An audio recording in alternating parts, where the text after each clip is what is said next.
नमस्कार। एक बार फिर से आप सभी का स्वागत करती हूँ वंदना की हिंदी संस्कृत क्लासेज में। और आज का हमारा विषय है संधि। संधि हिंदी में हो या संस्कृत में, दोनों विषय के विद्यार्थी इस वीडियो से लाभान्वित हो सकते हैं। इस वीडियो में मैं सिर्फ दीर्घ, गुण और वृद्धि संधि को पहचान कैसे करते हैं ये बताऊंगी, और लेक्चर विधि के माध्यम से, जैसा कि मैं पहले बताती आई हूँ आपको। तो लीजिए चलते हैं कॉम्पिटिटिव एग्जाम्स के लिए जो स्टूडेंट तैयारी कर रहे हैं वो भी इस वीडियो को देखकर लाभ उठाएं, मुझे अच्छा लगेगा। हाँ जी, तो सबसे पहले हम दीर्घ संधि की बात करते हैं। तो दीर्घ संधि में ऑलवेज रिमेंबर कि आपको शब्द में अगर पूरा एक पद दिया हुआ है, पूरा एक शब्द दिया हुआ है, उस शब्द में आपको जिस भी जगह बड़ी मात्रा दिखाई दे, दीर्घ मात्रा दिखाई दे, वहां से उसके पार्ट्स को अलग करने की कोशिश कीजिए। कोई भी ऐसा शब्द जिसमें बड़ी मात्रा लगी हुई है, वो बड़े आ की मात्रा हो सकती है, बड़ी ई की मात्रा हो सकती है, बड़े ऊ की मात्रा हो सकती है। आ, ई, ऊ और री फॉर ऋषि, ये चार स्वर जो मूल स्वर होते हैं, आ, ई, ऊ, री, ये दीर्घ संधि में आते हैं। और ये चारों स्वर में आपको इनकी मात्राएं पता होनी चाहिए। बड़े आ की मात्रा एक स्टैंडिंग लाइन के रूप में होती है। बड़ी की मात्रा अक्षर के एकदम राइट साइड में लगती है, और बड़े ऊ की मात्रा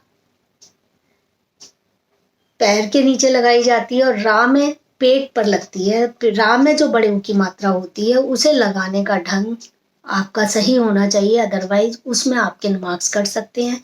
रा से अगर आप बिना कोई भी गुंडी लगाए हुए नीचे को एक छोटी सी टेल जैसी निकाल देते हैं रा के पेट में से, वो छोटे ऊ की मात्रा होती है। लेकिन अगर उसी टेल से पहले ऊपर जहां आपने रा के पेट में वो मात्रा लगाई हुई है, वहां आपने एक छोटा सा जीरो जैसा बना दिया, गुंडी जैसा बना दिया, और उसके बाद वो लहराती हुई निकाल दी, वो बड़े ऊ की मात्रा बन जाती है। ठीक है।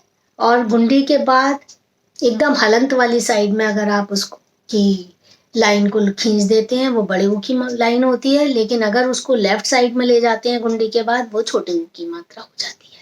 री की मात्रा किसी भी अक्षर के पैर में लगती है और सी की फॉर्म में लगती है। अगर आप डबल सी बना देते हैं तो बड़े री की मात्रा बन जाती है। तो जहां भी आपको ये चार मात्राएं दिखाई दें बड़ी वाली, तो वहां से आप इसको डिवाइड करने की कोशिश कीजिए, शब्द को तोड़ने की कोशिश कीजिए। विद्यालय, विद्यालय। तो बच्चे यहाँ एक मिस्टेक ये करते हैं, वो विद्य प्लस आलय, क्योंकि विद्या में आ की मात्रा है। अब मैंने आपको बोला कि जहां बड़ी मात्रा दिखाई दे वहां से तोड़ने की कोशिश कीजिए, है ना। तो यहाँ आपको बड़ी मात्रा दिखाई दे रही है, लेकिन आप एक बात का जरा ध्यान रखिएगा कि जो भी शब्द आप दोनों साइड लिख रहे हैं प्लस के, उनका अपना एक मीनिंग होना चाहिए। आपने वो शब्द जरूर सुना होगा, कोई भी ऐसा वर्ड नहीं हो सकता जो आपने ना सुना हो और संधि के रूप में आपको दे दिया जाए। ये जैसे जैसे आपका लेवल बढ़ता जाता है, आपकी क्लासेस बढ़ती जाती हैं, वैसे वैसे शब्दों का ज्ञान भी आपको अधिक होता जाता है। तो जैसे विद्य प्लस आलय जो बच्चे करते हैं, कि मैं उनसे एक प्रश्न पूछूंगी कि विद्य मीन्स क्या होता है। आई थिंक उनका आंसर कुछ नहीं मिलेगा मुझे, क्योंकि विद्य मीन्स कुछ नहीं होता है। लेकिन अगर मैं उसी में आ की मात्रा लगा दूं तो विद्या वर्ड बन जाएगा। विद्या मीन्स क्या होता है वो तुरंत बता देंगे विद्या क्या होता है ना। क्योंकि विद्या प्राप्त करने हम विद्यालय जाते हैं, नॉलेज गेन करने हम जो जाते हैं उसे विद्या कहते हैं। तो विद्या और आलय, आलय मीन्स होता है घर, विद्या का घर, दैट इज विद्यालय। इसी तरह से कोई भी शब्द हो तो उसका सबसे पहले मीनिंग आप सोच कर देख लो कि क्या उसका मीनिंग आपको पता है। और अगर बड़ी मात्रा लगी है दैट इज दीर्घ संधि। अगर शब्द के ऊपर एक ही मात्रा लगी है, सिर्फ एक मात्रा ऊपर लगी है, कोई भी शब्द लिखा हुआ है उसके ऊपर एक ही मात्रा लगी है, या ओ की मात्रा लगी है, ओ की मात्रा भी आ की मात्रा के साथ ऊपर आप एक मात्रा लगा दो एक ही, वो ओ की मात्रा बन जाती है।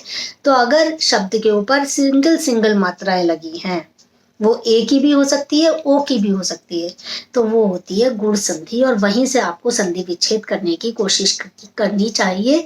लेकिन नियम वही है कि दोनों साइड प्लस के इधर और उधर जब आप संधि विच्छेद करेंगे तो दोनों वर्ड मीनिंगफुल होना बहुत जरूरी है। जैसे रमेश एक शब्द अभी मेरे दिमाग में आ रहा है, रमेश, ऊपर एक मात्रा है, इससे आपने पहचान लिया ये गुण संधि है।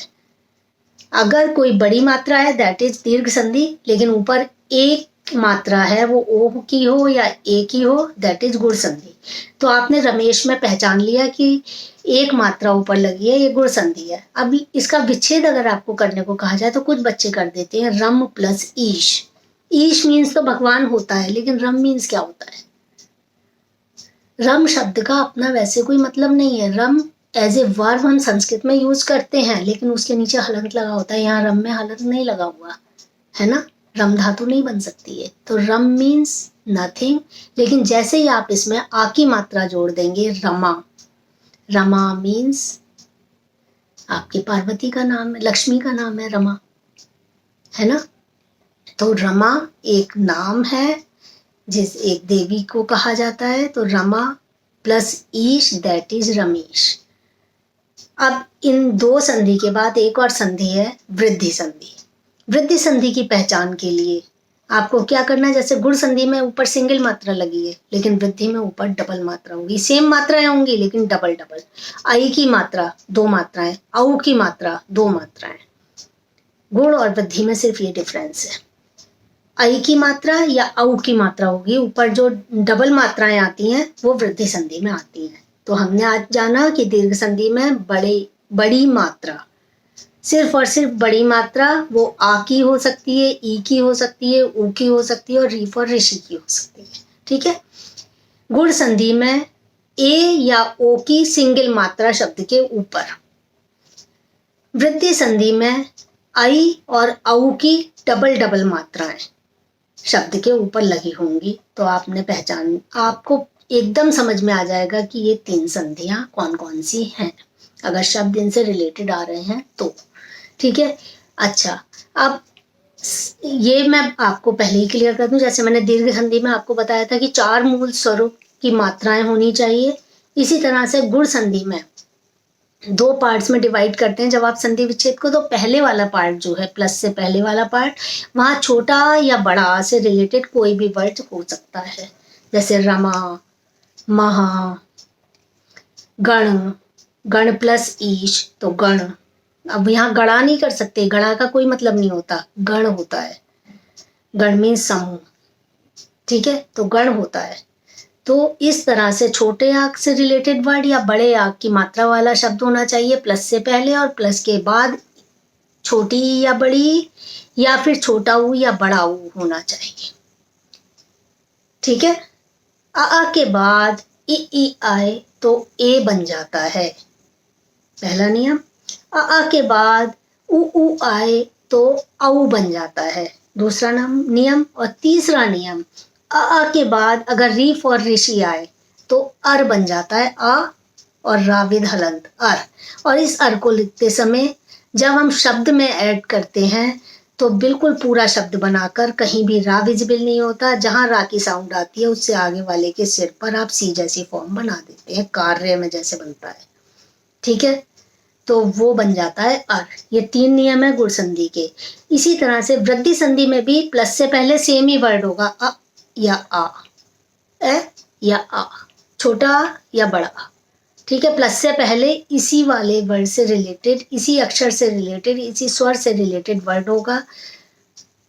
लेकिन दूसरी साइड में प्लस के बाद अब ई और ऊ का काम हमने गुण संधि को दे दिया था। वृद्धि संधि में हमें लेना है अब ए या आई और ओ या औ। ठीक है, आ के बाद ए या आई आए तो आई बन जाता है, 2 मात्राएं ऊपर सिंपल सिंपल ऐसे लगी होंगी शब्द के ऊपर। ठीक है, और आ के बाद ओ या औ आए तो औ बन जाता है, औ की मात्रा लग जाती है, 2 मात्राएं औ वाली। ठीक है, तो ऊपर 2 मात्राओं वाला वर्ड जो होता है वो वृद्धि संधि होता है। तो ये था हमारा आज का विषय, संधियों की पहचान कैसे करें। बच्चे इसमें बहुत कंफ्यूज रहते हैं, गुण और वृद्धि संधि में स्पेशली, और वो भूल जाते हैं कि संधि विच्छेद करते समय दोनों साइड, प्लस के दोनों साइड जो भी वर्ड लिखा हो वो मीनिंगफुल होना चाहिए। एक बार अलग करने के बाद जरूर देख लो, कुछ बच्चे कर जाते हैं विद्या प्लस लय। लय क्या है?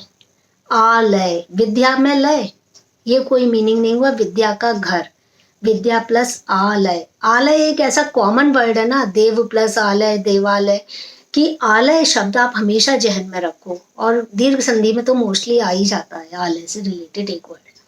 और वृद्धि गुण संधि में ईश से रिलेटेड ज्यादातर आ जाता है। महेश, रमेश, सुरेश, गणेश, कोई भी ईश वाला शब्द आ जाता है। ओके, ईश में बड़ी बनती है, ऑलवेज रिमेम्बर। ओके, तो ये था। और इसी तरह से वृद्धि संधि में ओज, ओ से रिलेटेड वर्ड लिखा होगा प्लस के बाद, या फिर ए या आई से रिलेटेड वर्ड लिखा होगा, ओ या औ, आई या आई। ये गुण संधि में नहीं होता है। वृद्धि और गुण में सिर्फ ये डिफरेंस है। गुण संधि में ई या ऊ वाला पोर्शन आता है, और री फॉर ऋषि, ई ऊ री, ये 3 स्वर वृद्धि गुण संधि के लिए हैं। वृद्धि संधि के लिए ए आई ओ औ। ओके, आशा है आपको समझ में आया होगा। अब नेक्स्ट वीडियो में फिर मिलती हूँ। Till then bye bye.